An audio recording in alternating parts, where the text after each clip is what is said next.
Allora, siamo arrivati alla 12ª edizione del Terre di Confine Film Festival e anche quest'anno ci prestiamo a ospitare coloro che vogliono venire a vedere e a seguire il nostro festival.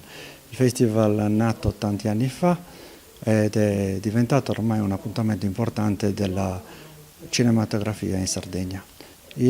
Quest'anno appunto l'argomento è il Cile, una terra di confine come la nostra, e ad Asuni appunto continuiamo nell'intento di far vedere quelle cinematografie che sono al di fuori dei canoni di riferimento.